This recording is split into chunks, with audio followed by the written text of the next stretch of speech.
అనుదిన నిత్యజీవపు మాటలు. దేవునామానికి మహిమ కలుగునుగాక. దేని వాక్యాన్ని చదువుకుందాము.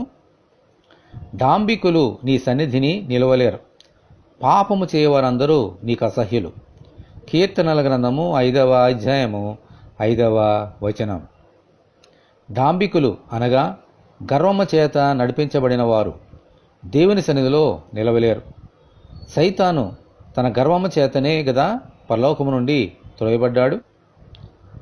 నెబుకద్నెజరు అనే మహాచక్రవర్తి దేవుని దృష్టికి తనకు తాను హెచ్చించుకున్న కారణమును బట్టి సింహాసనం నుండి దేవుడు అతనిని తొలగించి అడవిలోనికి పంపివేశారు.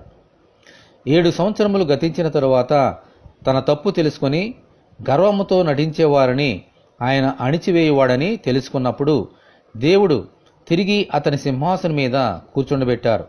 దేవునికి స్తోత్రము, హల్లెలూయా.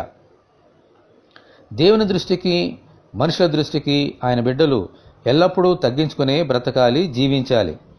అప్పుడే ఆయన మనల్ని హెచ్చిస్తారు. ఆమెన్. ఆయన మనల్ని హెచ్చించిన కొలది మనల్ని మనము తగ్గించుకోవాలి. ఇటువంటి కృప కొరకు దేవుని మనమందరము ప్రార్థన చేసుకుందాము. ప్రభువా, మీకు వందనములు.